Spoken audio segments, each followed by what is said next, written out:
Hi friends, I'm Captain Sarab Sandhu, a sailor, banker, farmer and educator.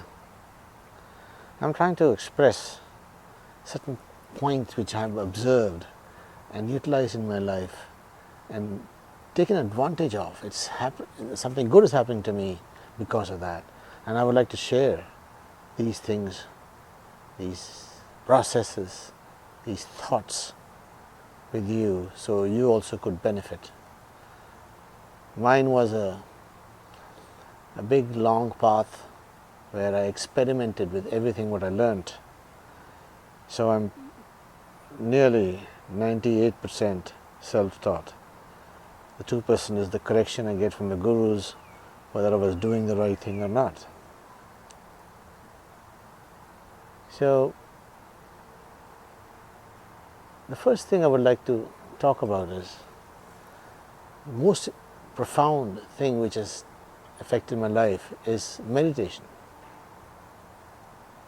The meditation, everybody knows, is just the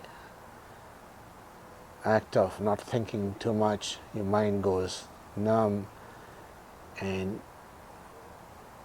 your mind basically is calm and a lot of wonderful things happen.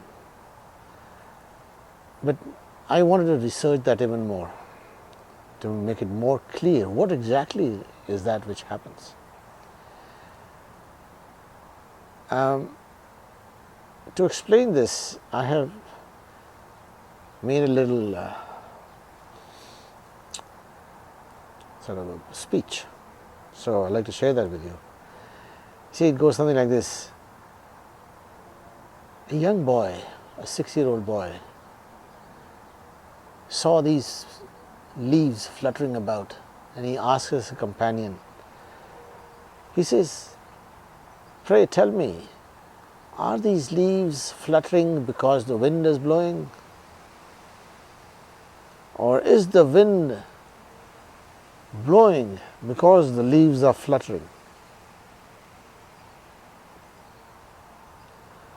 Well, if I ask you all, what is the right answer?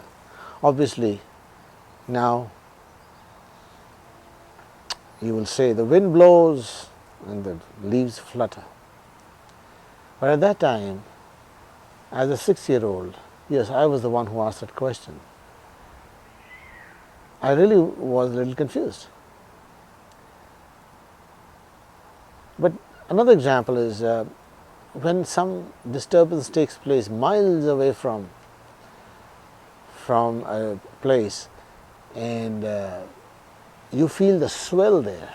If there was no land in between, you feel the swell. Now, this swell could be 100 meters in wavelength, 2-3 meters in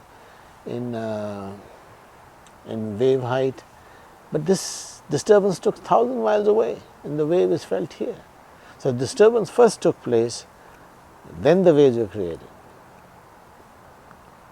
Now, why I'm saying all this to make a point is there is always a cause and effect. And to that cause and effect, I would like to say that when the blood flows through your veins in a certain way, at a certain rate, it is constricted, it's not constricted, there are many parameters. But the end result is your brain waves, what it creates with the thoughts and of course with the blood. The brain waves it creates is similar to the swell which is created and to the leaves which flutter. So what I mean to say is, if my blood is calm, if when the heart rate is low, the blood is flowing smoothly, there is no muscle tension,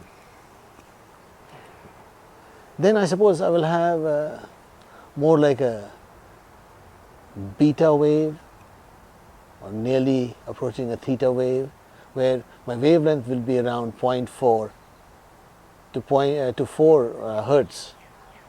And now when I start waking up, when I go to the conscious state, I can go to 14 to 30 hertz. That is the time when you are not meditating, you are fully conscious. and all your muscles are voluntarily clamping all your muscles inside, because that is one of the fear flight responses. Remember, all your muscles of your skin and everything around you is involuntary. They automatically happen with a thought. You're just ready to go wherever you have to go. But we get used to it. It happens automatically. You think of the next bus to catch, your body goes into contraction. So the whole day you go along thinking of various things, which always keeps your body in a constant state of sort of compression. This causes the compression of your blood vessels. And we are 73% water, the entire body. Even the bones are 31% water. So what happens is, whenever you contract, you are contracting the entire system, which includes the blood vessels. When you contract the blood vessels, less blood flows to the extremities. I mean, the long range effect is that if less blood flows to the extremities, what happens? You have degradation of that part. Like, one thing is, when you grow old, you get wrinkles. It's because not enough blood is going there. The blood vessels there are become constricted, or your pressure is not enough, or the body thinks it's not necessary. Most of the time you have these most common cancers, your breast cancer and prostate cancer. These are because of lack of use of the organs.